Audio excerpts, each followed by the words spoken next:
깜짝 놀랐거든요. 저도 속보 이렇게 해가지고 월스트리트 저널 WSJ가 월스트리트 저널 아니겠습니까? 미국이 주한미군 4,500명을 인도 태평양에 있는 그 괌 등의 기지로 그 괌에도 그 미군 기지가 있거든요. 미군 기지가 전 세계에 다 있는데 뭐 우리 주변에는 일본에도 있고 뭐 후텐마 기지가 있고 그다음에 괌에도 있고 그다음에 오키나와에 있던 미군 기지를 괌으로 많이 옮겼습니다. 그런데 미군을 4,500명씩이나 괌 같은 데로 이전을 검토하고 있다. 그 트럼프한테 보고는 안 했다라는 식으로 이야기했지만은 저렇게 언론에 나왔을 정도면 트럼프 대통령이 몰랐을 거라고 기대할 수는 없는 거죠. 그런데 이게 우리나라 안보에는 사실은 상당한 영향을 미칠 수밖에 없는 거고요. 그 다음에 우리나라 안보에 영향이 있다라고 하면 대한민국은 뭐가 있습니까? 삼성전자나 뭐 SK 하이닉스나 이런 회사들 주가가 사실은 디스카운트가 되어 있단 말이죠. 그게 무슨 디스카운트라고 그랬습니까? 코리아 디스카운트라고. 삼성전자가 지금 굉장히 고전하고 있지만 잘 나갔을 때에도 삼성전자 주가가 뭐 거의 뭐 정상 가격보다 훨씬 더 할인된 그러한 주가였다고 그랬었단 말이에요. 그 이유가 무엇인가? 한반도 안보가 아무리 그래도 그렇지 서울하고 북한 그 휴전선하고 몇 킬로 안 되거든요, 진짜로. 제가 진짜 용산에서 국방부에서 근무할 때 그때 판문점 한번 가볼 사람 해가지고 손 들고 갔었는데 깜빡 졸았는데 다 왔다는 거예요. 그래서 뭔 소리야 그랬더니 봤더니 진짜 다 왔더라고요. 용산에서 출발했는데 그래서 제가 하도 희한해가지고 그 한번 찾아봤더니 그 판문점에서 서울 시청까지의 거리가 판문점에서 개성까지 거리랑 비슷하지 않았나? 어쨌든 뭐 그랬던 것 같고요. 굉장히 가깝습니다. 우리가 몰라서 그렇지. 그렇게 그 안보가 사실은 굉장히 핫한 이슈가 될 수밖에 없는 게 우리나라인데 그런데 주한미군이 4,500명이 빠진다. 이게 뭐 우리나라 안보나 그 안보에 기반한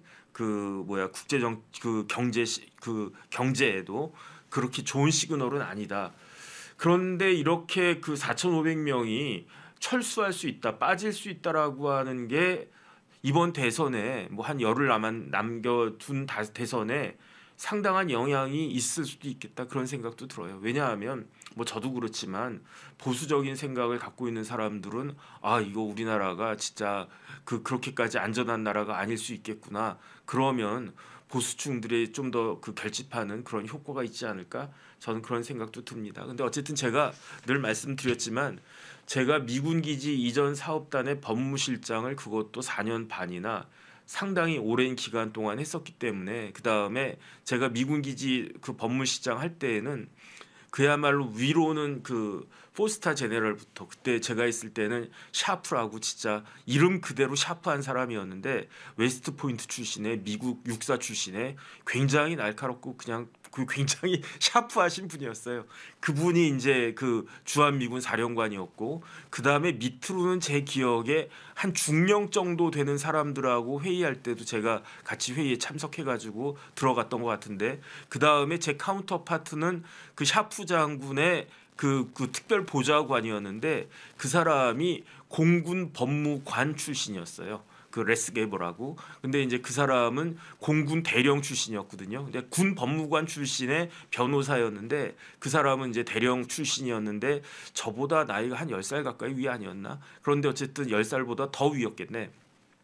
어쨌든 그런 식으로 미군들하고 그나마 이제 제가 나름 컨택을 많이 했었어가지고 그 다음에 지금 주한미군들 다 어디가 있냐면 지금 평택에 거의 대부분 내려가 있지 않습니까? 그런데 제가 평택으로 이전하는 그 사업을 했기 때문에 평택은 진짜 무지무지하게 많이 갔었죠. 차 타고도 가고 그 다음에 헬기 타고도 가고 그래가지고 그랬는데 그 미군이 이렇게 빠진다라고 하니까 이런 부분들에 대해서 조금 말씀을 드리는 게 좋겠다 싶어가지고 제가 이제 생각을 갖다가 했습니다. 그래서 미국의 군대 미군이 우리나라의 대한민국의 한반도에 처음 언제 왔었을까요? 미군이 우리나라의 한반도에 코리아 페닌슐라에 주둔하기 시작한 건 언제냐? 1948년이에요. 1948년 8월 15일에 그 일본이 패망을 갖다가 했죠. 그리고 난 다음에 그래도 한반도에는 조선에는 일본 사람들, 일본 군대들 무지하게 많지 않았습니까? 그래서 8월 15일에 그때 그 일본 천황이 그 항복한다라고 했었어도 그래도 조선에는 여전히 총독이 있었고요. 조선에는 여전히 일본 군대가 있었단 말이에요. 그러니까 8월 말인가 9월 초인가 그때 이제 그 미국에서 승전국이 미국 아니겠습니까? 그 한국에 와가지고 일본 군대에 무장을 해제하기 위해서 1945년 8월 말인가 제 기억이 정확하진 않은데 뭐 늦어도 9월 초까지는 한국에 들어오기 시작해서 일본 군들 무장을 해제하기 시작했죠. 그리고 난 다음에 있었던 게 뭡니까? 그렇게 되니까 일본이 일본 총독부가 조선 반도를 다스리고 있었는데 그런데 그 조선 총독부가 그냥 붕괴가 된 거니까 일본 군은 무장 해제가 되고 그러니까 들어선 게 뭡니까? 38선을 기준으로 해가지고 북쪽은 소련군이 주둔을 갖다가 하고 남쪽은 미군이 주둔을 하면서 1948년 8월 15일까지 3년 가까이 주한 미군이 우리나라 행정을 담당을 했는데 그게 뭐냐면 그게 미군정이잖아요. 미국 군대에 의한 정권, 미국 군대 정권이 미군정 아니겠습니까? 그러다가 1948년 8월 15일에 대한민국 정부가 수립되고 그러면서 이승만 대통령이 되고 그러면서 엉성하지만 이제 막 그 대한민국 정부가 출범했단 말이에요. 그리고 난 다음에 주한미군이 그때까지 있었던 주한미군이 1949년에 철군합니다. 이제 뭐 한반도에 정부가 생겼으니까 그러니까 한국 사람들이 알아서 그냥 행정도 담당하고 그 다음에 그때 이제 한국 국군도 그때 생겼으니까 뭐 니네들 알아서 해라 하면서 미군이 철수한 게 1949년인데 미국이 철수하자마자 1년 만에 뭐가 터졌습니까? 그때 1년 만에 터진 게 뭐냐면 6.25잖아요. 6.25 터지니까 미군이 다시 참전할 수밖에 없었고 그래가지고 6.25가 한 3년 가까이 이렇게 진행되고 있다가 그러다가 1953년에 그 휴전협정이 이루어지잖아요. 휴전협정이 이루어지고 휴전된 상태니까 그다음에 그 상태에서 대한민국이라고 한 나라가 스스로를 지킬 수가 없으니까 그러니까 한국과 미국하고 사이에 뭐가 체결됩니까? 그거 그 체결한 거 옛날 사진 그거 좀 띄워봐 주세요. 저게 뭐냐면은 한미 상호 방위 조약이에요. 뒤에 이승만 대통령 서 있죠. 저기 앉아가지고 사인한 사람은 누구냐? 앉아서 사인한 사람이 왼쪽에 우리나라 외무부 장관이었어요. 그 변형태 장관이었나? 뭐 어쨌든 그럴 겁니다. 그러면서 한미 간에 이제 한미 상호 방위 조약이 딱 체결이 되고 그 다음에 거기에 근거해가지고 그래서 미군들이 공식적으로 지금 옛날 그 용산 기지에 쭉 용산 기지 80만 평에 쭉 주둔을 갖다가 하고 있었는데 그런데 한미 상호 방위 조약은요. 제가 지난번에도 말씀을 드렸지만 굉장히 어떻게 보면 무지하게 중요한 조약입니다. 저는 이승만 대통령의 가장 큰 업적 3개만 꼽으라고 하면 그 중에 하나가 한미 상호 방위 조약이거든요. 한미 상호 방위 조약이 없었으면 그 사이에 우리나라 또 전쟁 났을 수도 있습니다. 지난번에 김신조 씨 말씀을 드렸지만 김신조 목사님이 그냥 내려왔었잖아요. 미군들도 있고 다 있는데 내려와가지고 박정희 목 따러 왔다 그러면서 내려오지 않았습니까? 그만큼 우리나라가 허술했던 나라였는데 미군이 없었으면은 그다음에 한미 상호 방위 조약에 따라가지고 미군이 주둔하지 않았으면은 그러면은 우리나라가 어떻게 됐었겠는가? 그래가지고 처음에는 그 법적인 근거도 별로 없이 그냥 미군이 있었던 거예요. 그러다가 미국에서 어느 정도 이제 그 좀 정리가 된 다음에 주한미군을 창설한 게 언제냐? 1957년 7월 1일이에요. 그러니까 휴전된 지 4년 만에 1957년 7월 1일에 주한미군이 창설이 됐고 그 다음에 주한미군의 그 사령관이 누굽니까? 그거 브런슨 장군 좀 띄워봐 주세요. 제가 며칠 전에 말씀을 드렸는데 브런슨 장군이 그 주한미군 한미연합 사령군 그다음에 이제 유엔군 사령군도 겸직하고 어쨌든 포스타 제네럴 미군 대장이 한미 연합사 사령관이고요. 그다음에 그 강신철 장군도 좀 띄워봐 주세요. 그 한국군에서는 부사령관을 맡는데 그 사람이 누구냐면 한미연합사에 이름 보이죠? 강신철. 저하고 학번이 같습니다. 근데 국민학교 1년 일찍 들어가가지고 저보다 나이는 한 살 어린데 브런슨이나 강신철이나 똑같이 68년생인데 86학번이란 말이에요. 그렇게 한미연합사 사령관인데 그런데 그 주한미군 사령관도 그 브런슨이 겸직하고 있는데 주한미군의 부사령관은 누구냐면요. 데이비드 아이버슨이라고 아이버슨 농구 선수인데 그 사람 말고 데이비드 아이버슨이라고 그 사람은 공군이에요. 공군 3스타가 지금 주한미군의 부사령관을 갖다가 맡고 있습니다. 그런데 그 주한미군은 편제가 어떻게 되어 있느냐. 주한미군 안에 육해 공군이 있고요. 해병대도 있고요. 그다음에 특수전사령부까지 있어요. 육군은 누가 맡고 있느냐. 육군은 어떤 군대냐. 미 8군이 육군이고요. 미 8군 밑에 미 2사단이 있고 그다음에 그 주한 미 공군사령부가 있는데 그 공군사령부 밑에 7공군사령부가 있고 여기에 사령관이 그 공군 3스타인데 이 공군 3스타가 그 주한미군의 부사령관을 맡고 있는 거예요. 그러니까 주한미군은 4성 장군이 1명 있고 3성 장군이 2명 있는데 한 명은 8군 사령관 육군, 한 명은 그 7공군 사령관, 이 사람은 공군, 그런데 부사령관은 공군 3스타가 맡고 있다. 그다음에 그러니까 주한미군의 대부분은 어떤 그 군대냐? 육군하고 공군이에요. 하지만 주한미 해군사령부도 있고 주한미 해병대 사령부도 있고요. 주한미 특수전사령부도 있어요. 그러니까 한국이라고 한 나라에 미국이 육해 공군 해병대 특수전사령부까지 그냥 다 가지고 있는 그러니까 일본에도 주1 미군이 있다고 그러지 않았습니까? 일본에 있는 주1 미군 사령관은 4스타가 아니에요. 주1 미군 사령관은 3스타란 말이에요. 그러니까 어쨌든 주한미군 사령관은 4스타인데 같은 4스타라고 하더라도 레벨이 조금 차이가 있기 때문에 주한미군 사령부 위에는 뭐가 있느냐? 그거는 인도태평양 사령부가 위에 있다. 마찬가지로 인도태평양 사령부의 사령관도 지난번에 말씀드렸다시피 그 인태 사령관도 사무엘 그 파파로라고 해가지고 그 사람도 4스타. 그 다음에 브런슨도 4스타. 그런데 그 4스타가 초임 4스타. 그 다음 좀 그 뭐라 그럴까 더 선배 4스타 이렇게 딱 되어 있는 거죠. 근데 주한미군이 지금 몇 명이 있는지는 정확하지는 않아요. 주한미군에 몇 명이 있는지는 병력이 얼마나 있는지는 정확하지 않은데 그 상식적으로는 28,500명이 있다는 겁니다. 28,500명. 그런데 이번에 월스트리트 저널에 따르면은 4,500명을 뺀다는 이야기잖아요. 괌으로. 그러면 28,500명에서 4,500 빼면 24,000명 남는 거 아니겠습니까? 그러면은 사실은 거의 한 17, 8% 정도의 병력이 빠진다는 이야기예요. 우리 입장에서는 결코 유쾌할 수가 없죠. 그다음에 그 정확하지는 않은데 뭐 이런저런 기사에 따르면은 우리나라에 있는 미군 전투기가 90대, 헬기가 40대, 전차가 50대, 장갑차가 130대. 그다음에 패트리어트가 60여 기가 있고 그다음에 그 말도 많았던 사드가 4개가 있습니다. 4문이 있습니다. 그런데 그다음에 그 캠프 험프리스 좀 띄워봐 주세요. 저기가 이제 미군들이 우글우글 몰려 있는 대부분의 미군들이 주둔하고 있는 데가 저기가 평택에 가면 캠프 험프리스가 있는데 제가 저거 만드는 일을 갖다가 한 거 아니겠습니까?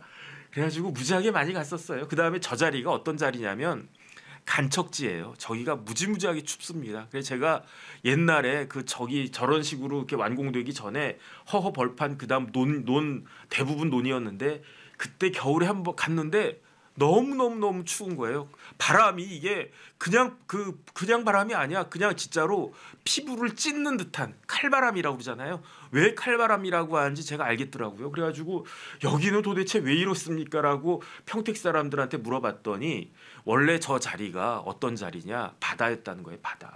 바다였는데 그거를 일일이 간척을 했다는 거예요. 개간을 했다는 거예요. 그래가지고 그걸로 논 만들어가지고 거기다가 이제 그 벼 심고 해가지고 쌀 수확하고 그랬던 데인데 그거를 우리나라 정부가 그 1조 원 저거 하는데 수용하는데 들어간 돈이 1조였어요. 근데 뭐 1조 뭐 지금이야 뭐 1조가 뭐 그렇게 되지만 가을 양기님 감사드립니다.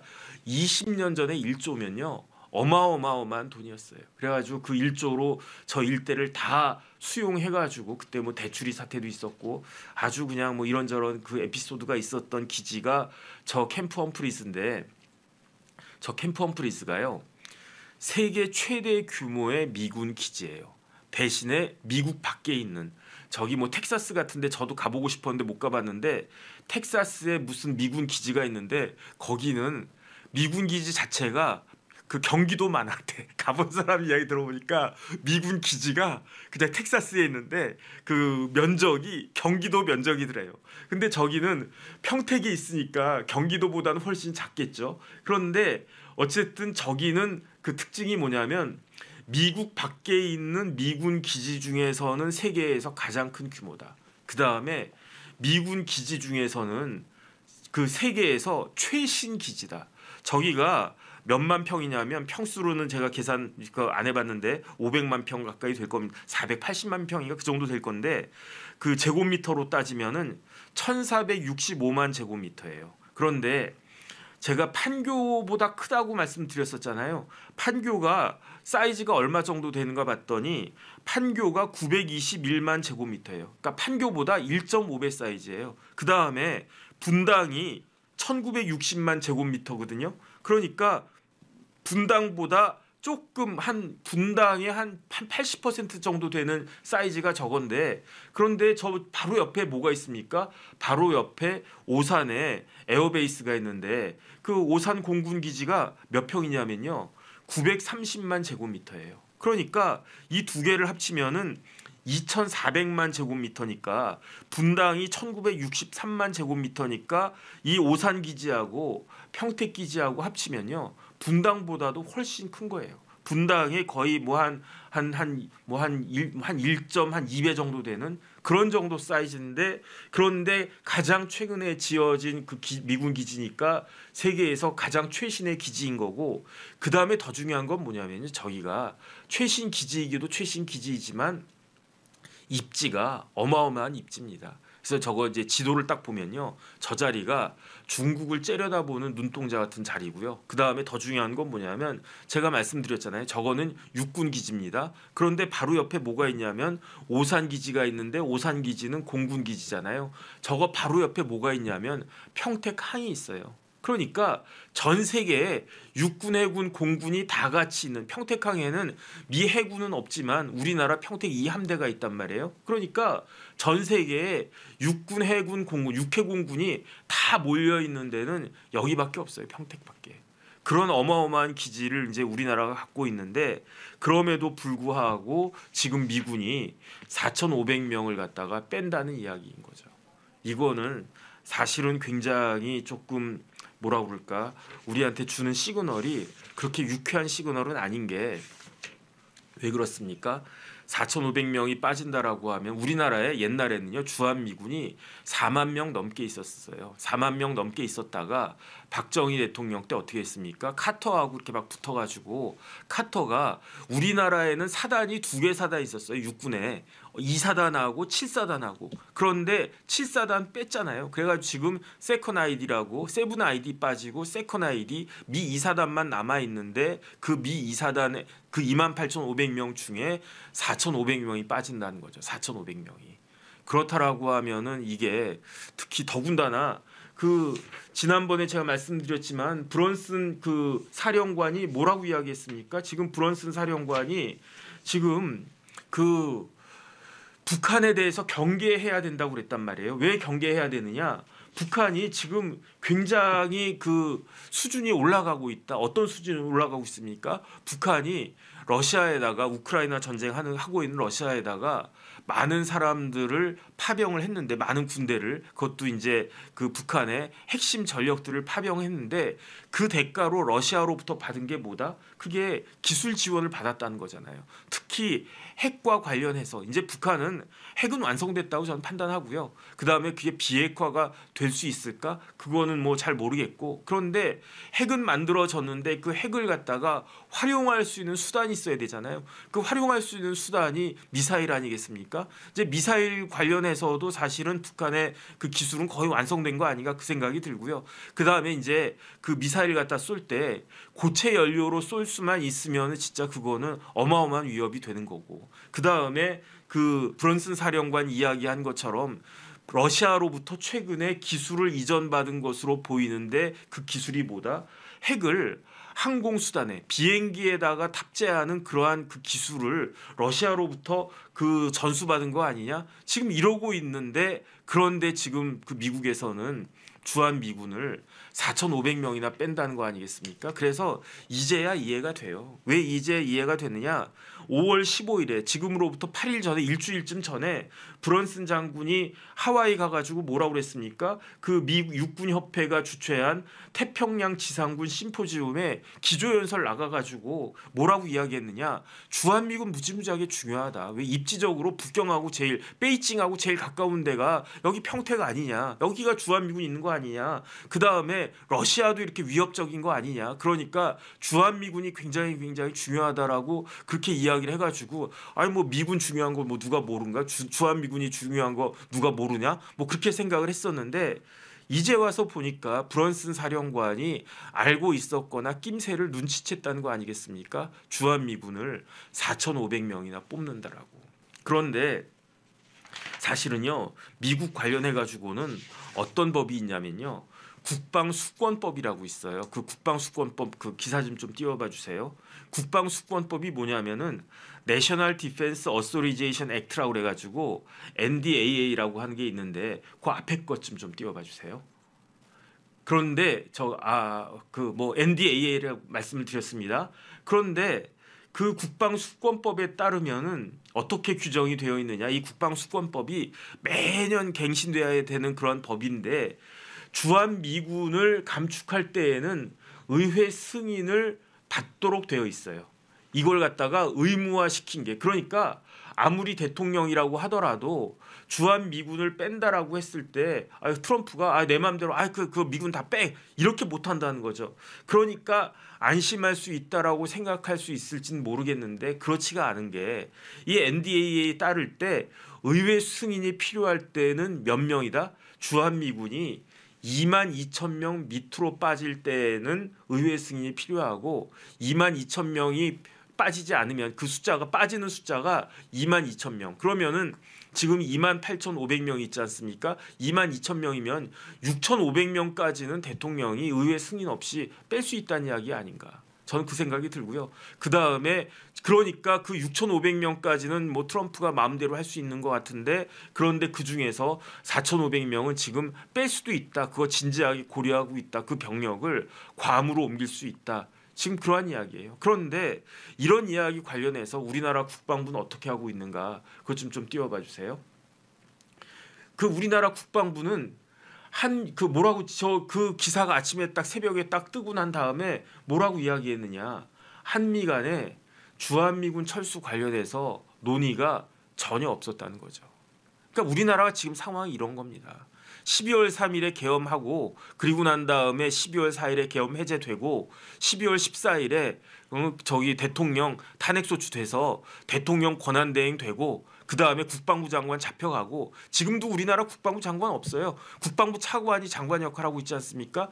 그래서 그냥 내부적으로 어수선하고 그러는데, 그런데 그러다가 2025년 5월 1월 달에 트럼프 제2기 트럼프 정부가 이제 들어서고, 그 다음에 트럼프 정부에서는 지금 이걸 어떻게 해야 되느냐, 뭐 주한미군이 28,500명 있는데 이걸 어떻게 활용을 해야 되느냐, 그게 뭐라고 그랬습니까? 전략적 유연성이라고 제가 말씀드렸잖아요. 스트래티직 플렉서빌리티. 그래가지고 주한미군 28,500명 있지만 대만의 유사사태 있을 때, 아프간의 유사사태 있을 때 거기서 몇천 명씩 빼가지고 주한미군을 캠프홈프리스에 다 몰려 있으니까, 이전에는요 뭐 경기도 뭐 파주 어디 쫙 분산돼 있었는데 지금은 다 몰려 있으니까 지금 당장 4,500명 뺀다는 거 아니겠습니까?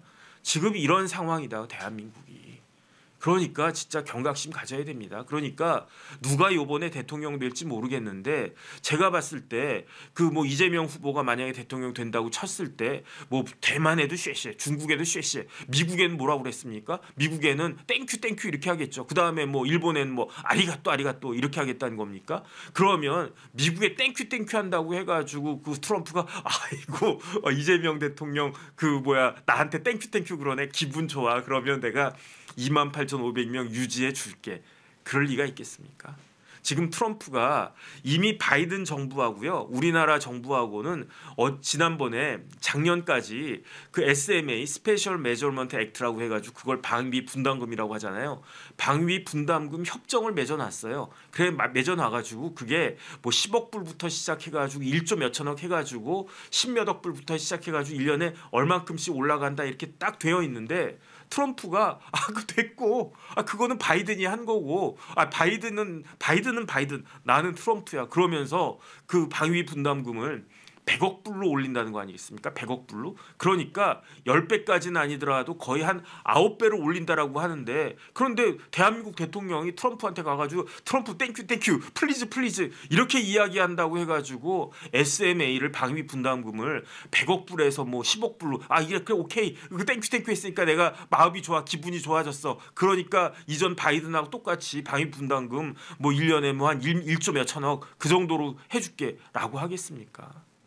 그러니까 이게 국제 정치의 현실이고 외교의 현실이다. 그 다음에 우리가 진짜 긴장해야 되는 게 제가 들은 이야기로는 트럼프 미국 대통령은 가질 거 다 가진 사람이에요. 돈도 무지하게 많지 않습니까? 돈도 막 몇 조씩 있잖아요. 그 다음에 미국 대통령이야. 전 세계 미국 대통령보다 더 큰 권력 가진 사람이 있습니까? 그러면 이제 남은 건 딱 하나. 그건 뭐냐? 명예. 사람이 돈도 있고 권력도 있고 그러면은 생각나는 게 뭐라고? 명예라고 그랬단 말이에요. 그러면 트럼프가 갖고 싶은 거는 딱 하나래요. 그게 뭐냐?